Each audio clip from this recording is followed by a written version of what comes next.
Hello students, how are you? I am Keshav and I am teaching you chemistry. First chapter we have completed chemical reaction and equation. Now we are going to start second chapter, that is acid bases and salts. So in acid bases and salts, first we will read acids and indicators. Students बात करते हैं new chapter की, chapter number 2 that is acid basis and salts.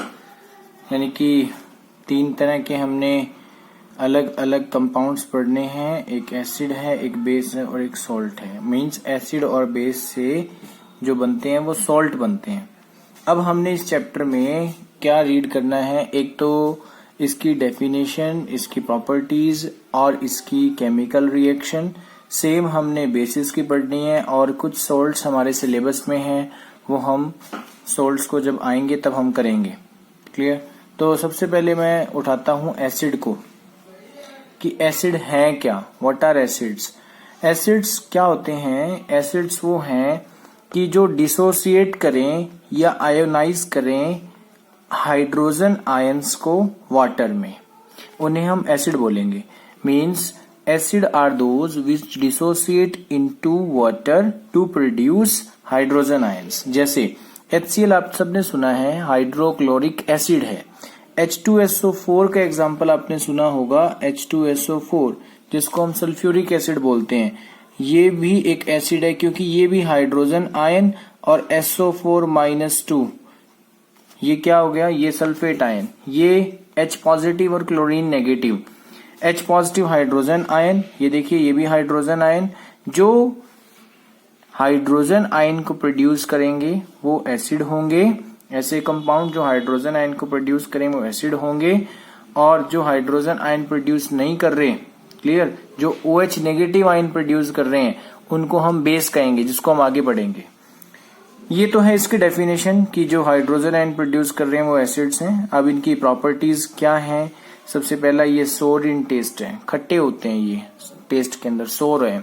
जैसे example हमारे पास है lemon का ले लीजिए, लेमन है, टेमेरिंड है, टोमेटो है, मिल्क है, इन सब में एसिड मिलते हैं। हम एक एक करके अभी डिस्कस भी करने वाले हैं।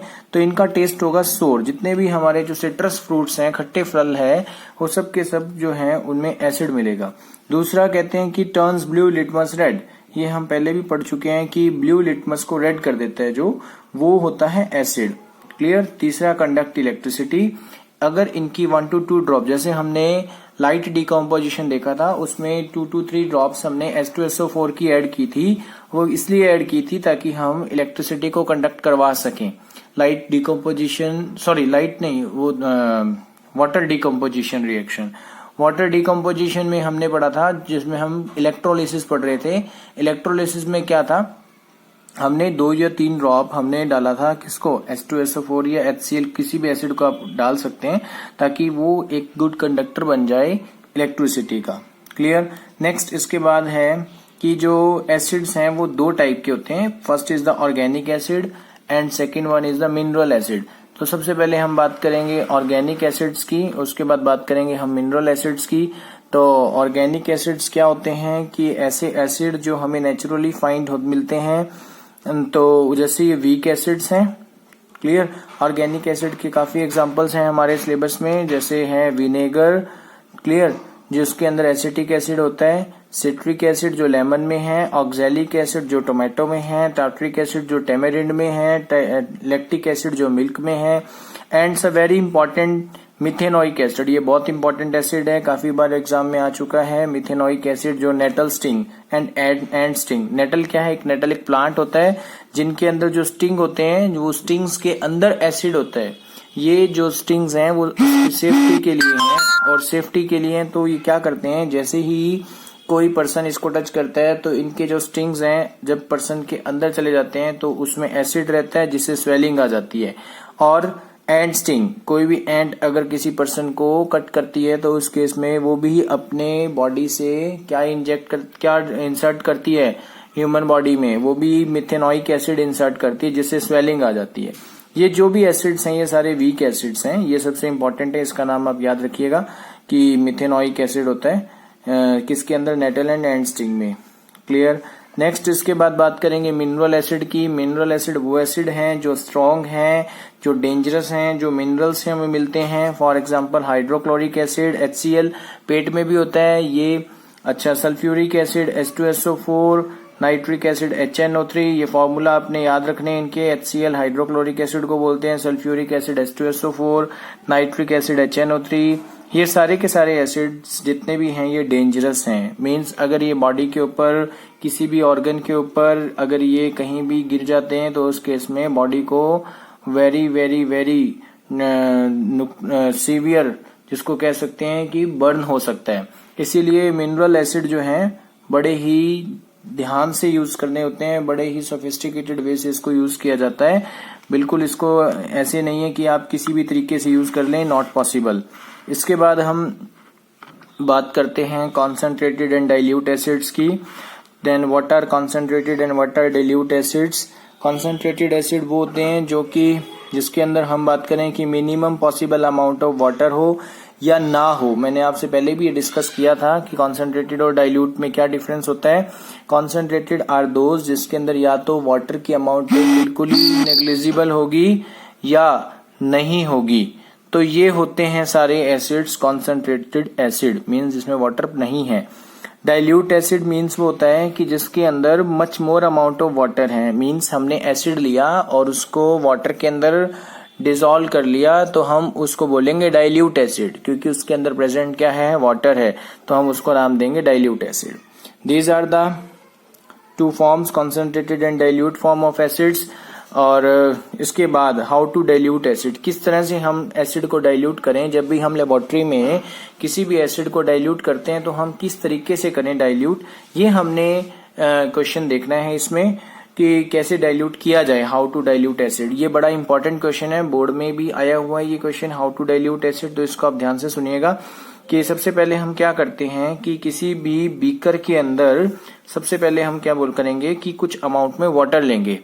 वाटर लेने के बाद उस वाटर में ड्रॉप बाय ड्रॉप हम उस बीकर की वॉल की हेल्प से, वॉल के साथ साथ मीन्स बीकर की जो दीवार है, वॉल है, उसके साथ साथ ड्रॉप बाय ड्रॉप हम एसिड को ऐड करते जाएंगे विद स्टरिंग। स्टरिंग समझते हैं, ग्लास रोड की हेल्प से उसको क्या किया जाएगा, मिक्स साथ के साथ। तो हम साथ के साथ मिक्स करते जाएंगे उसको।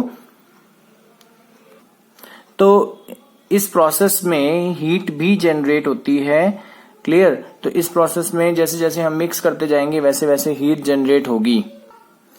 तो लेकिन इसका रिवर्स प्रोसेस हम नहीं कर सकते, मींस हम जो पहले एसिड को नहीं लेंगे बीकर के अंदर और ऊपर से पानी ऐड नहीं करते, बल्कि क्या करते हैं, पानी के अंदर हम एसिड को यूज करते हैं। बिकॉज ये अगर हम उल्टी रिवर्स प्रोसेस यूज करेंगे, अगर हम वाटर को एसिड में ऐड करेंगे तो ये large amount of heat produce करेगा, जिससे स्टीम बनेगी वाटर की, और जिसके अंदर जो एसिड होगा वो एसिड भी स्टीम के साथ बाहर आएगा और वो हमारे बॉडी पे, हमारे क्लॉथ्स के ऊपर स्प्लैश करेगा, और स्प्लैश करने से बॉडी या क्लॉथ दोनों जल सकते हैं। तो ये एक एक्सीडेंट कॉज कर सकता है। इसीलिए जब भी हम डाइल्यूशन ऑफ एसिड करते हैं तो बिल्कुल ध्यान से किया जाता है, बिल्कुल आराम से किया जाता है, ध्यान रख के किया जाता है with the help of gloves, और मुंह पे भी मास्क वगैरह अच्छे से लगा के उसके बाद ये किया जाता है, क्योंकि ये हार्मफुल हो सकता है ड्यू टू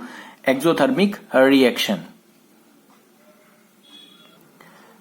नेक्स्ट हम बात करते हैं इंडिकेटर्स की। What are indicators. इंडिकेटर्स हैं ऐसी डाइज, ऐसी डाई मीन्स ऐसा कलर जो चेंज होता है, कब, जब हम उसको एसिड और बेस में ऐड करते हैं।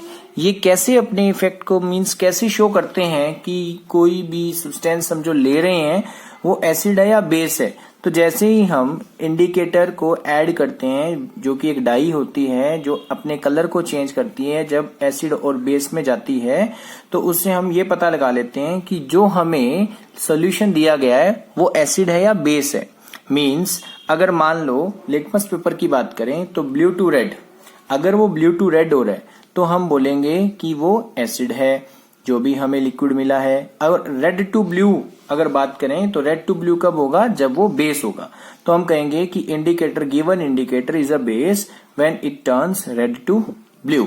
और एक चीज आप ध्यान रखिएगा कि कोई भी एसिड अपनी एसिडिक कैरेक्टर को तभी शो कर सकता है जब उसको वाटर में ऐड किया जाएगा। मींस जैसे हमने अभी देखा था HCl और H2SO4 दोनों H आयन में रिलीज हो रहे थे, लेकिन वो H आयन में रिलीज तभी होंगे जब वाटर एज अ मीडियम होगा, क्योंकि वाटर के अंदर ही वो क्या कर सकते हैं, अपने H आयन को रिलीज कर सकते हैं। अगर H आयन रिलीज करवाने हैं तो वाटर एज ए मीडियम होना चाहिए। अगर वाटर मीडियम नहीं है तो आपका जो एसिड है वो एसिडिक कैरेक्टर शो ही नहीं करेगा।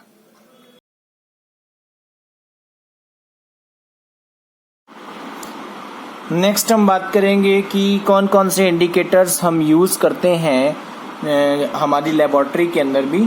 तो सबसे पहला है कि मिथाइल ऑरेंज। लेकिन उससे पहले एक डेफिनेशन बता दूं, कई बार आपको एक वर्ड देखने को मिलेगा अल्कली। ये देखिए ये रहा अल्कली, ALKALI अल्कली। इसका मीनिंग क्या होता है? इसका मीनिंग है कि when we add base into water, clear, then it get solubilize. और सोल्यूबलाइज होने के बाद जो भी हमें एक्वा सोल्यूशन मिलेगा उसी का नाम हम एल्कली बोलेंगे। Means water soluble base is called alkali. तो ये इसकी डेफिनेशन है। तो ये डेफिनेशन मैंने इसलिए लिख दी ताकि आपको इस वर्ड में कंफ्यूजन ना हो, बार बार ये वर्ड आएगा अल्कली, तो इसका आप ध्यान रखिएगा। एग्जाम्पल ऑफ इंडिकेटर्स कौन कौन से हैं? सबसे पहला मिथाइल ऑरेंज। सबसे पहले बात करेंगे तो इसका खुद का कलर कैसा है? ऑरेंज ही कलर है। मिथाइल ऑरेंज का खुद का कलर ऑरेंज है। ये एक डाई है जिसको अगर हम एसिड में डालेंगे तो वो रेड कलर में चेंज हो जाएगा। मींस सॉल्यूशन का कलर, देखो एसिड तो कलरलेस है, लेकिन जैसे ही इस डाई को, ऑरेंज कलर की डाई को हम एसिड में ऐड करेंगे तो वो जो सॉल्यूशन है वो रेड कलर का हो जाएगा, जिससे ये पता लग जाएगा कि गिवन एसिड है, जो हमें मिला है वो एसिड है, रेड कलर को देख करके। अगर उस सॉल्यूशन का कलर येलो बन जाता है तो दिया गया सॉल्यूशन हमारे को बेस है। Clear? Next dye is the phenolphthalein. Phenolphthalein जो है वो न्यूट्रल कलर है, उसका कलरलेस है। मींस जैसा मतलब वाटर है वैसा ही वो दिखता है। उसका हम विद फिजिकल अपीयरेंस नहीं बता सकते कि फिनोफ्थिलीन है या वाटर है, लेकिन एसिड में जब ऐड करेंगे तो वो कलरलेस रहेगा और बेस में ऐड करते हैं उसका कलर क्या हो जाएगा? पिंक। मींस एक ड्रॉप भी अगर बेस में ऐड कर दी जाती है तो हम देखेंगे कि फिनोफ्थिलीन पिंक कलर का सॉल्यूशन बना देता है, जिससे पता लग जाता है कि दिया हुआ हमें सॉल्यूशन बेस है। और अगर कुछ भी नहीं शो करता दैट मीन्स वो एसिड भी हो सकता है। नेक्स्ट है red cabbage extract. Red cabbage extract, red नाम से पता लग रहा है, red cabbage extract red in colour होगा और ये एसिडिक सॉल्यूशन में रेड ही रहेगा, इसमें कोई कलर चेंज नहीं होगा। लेकिन बेसिक सॉल्यूशन में अगर आपने रेड कैबेज एक्सट्रैक्ट ऐड कर दिया तो वो ग्रीन कलर में चेंज हो जाएगा। Clear? These are the 3 examples of indicators. Turmeric का एग्जाम्पल आप 7th क्लास से पढ़ते आ रहे हैं कि टर्मरिक का कलर जो है कैसे जो सोप के साथ है वो चेंज हो जाता है, तो इसलिए मैंने इसको ऐड नहीं किया अभी। Next, olfactory indicators. आपने अभी रेस्पिरेटरी सिस्टम जब देखा था तो उसमें मैंने आपको ऑल्फैक्टरी इंडिकेटर्स के बारे में बताया था, सॉरी ऑल्फैक्टरी रिसेप्टर्स के बारे में बताया था। तो ऑल्फैक्टरी रिसेप्टर्स क्या होते हैं? जो स्मेल के लिए रिस्पॉन्सिबल हैं। तो ऑल्फैक्टरी वर्ड जो है वो वर्ड ही स्मेल के लिए बना है। तो ऑल्फैक्टरी इंडिकेटर्स मींस ऐसे इंडिकेटर्स जिनको हम स्मेल से पता लगा सकते हैं, है ना, कि जो हमें सॉल्यूशन दिया गया है वो एसिड है या बेस है। तो उसके लिए क्या करते हैं? तो अब सबसे पहले इसकी डेफिनेशन की बात करें कि दो substance whose smell change in acidic और बेसिक सॉल्यूशन। मींस जिनको ऐड करने पे जिनकी स्मेल चेंज हो जाती है, एसिड या बेसिक सॉल्यूशन किसी में भी ऐड करने पे स्मेल चेंज हो जाए तो उसको हम बोलते हैं ऑल्फैक्टरी इंडिकेटर्स। हमारे पास 2 एग्जांपल हैं, बड़ा इंपॉर्टेंट है ऑल्फैक्टरी इंडिकेटर, काफी बार आ चुका है। अनियन एंड वेनिला, 2 इसके अंदर ये एग्जांपल है हमारे पास। इनके हमने एक्सट्रैक्ट ले रखे हैं। एक्सट्रैक्ट मीन्स क्या होता है? उसका जूस ये मान लो, या उसका मेन अंदर के कॉन्स्टिट्यूएंट्स वो उसका एक्सट्रैक्ट रहता है। अनियन और वेनिला इसके हमारे पास एक्सट्रैक्ट हैं। तो ये ऑल्फैक्टरी इंडिकेटर्स की तरह वर्क करते हैं। ये अनियन एंड वेनिला कैसे अपने ऑल्फैक्टरी इंडिकेटर्स की तरह वर्क करते हैं? तो जैसे ही हम अनियन को एसिड में ऐड करेंगे तो ये कैरेक्टरिस्टिक स्मेल देगा, मींस उसमें से स्मेल आएगी, लेकिन अगर हमने बेस को ऐड कर दिया तो स्मेल कांट बी डिटेक्टेड। तो हम बेस के अंदर जो है स्मेल को डिटेक्ट नहीं कर पाएंगे। अनियन एक्सट्रैक्ट को आपने करना क्या है, बेस में ऐड ही करना है, तो आपको स्मेल नहीं आएगी अनियन एक्सट्रैक्ट की। तो लेकिन अगर हम इसको एसिड में करेंगे तो आपको उसकी गिवन कैरेक्टरिस्टिक स्मेल आएगी। दैट मीन्स वो ऑल्फैक्टरी इंडिकेटर को शो कर रहे हैं। ऐसा ही सेम ऑब्जर्वेशन हमें वेनिला एक्सट्रैक्ट में मिलेगा। मीन्स वही सेम, बेस में स्मेल नहीं आएगी और एसिड में स्मेल आएगी। This is the olfactory indicators.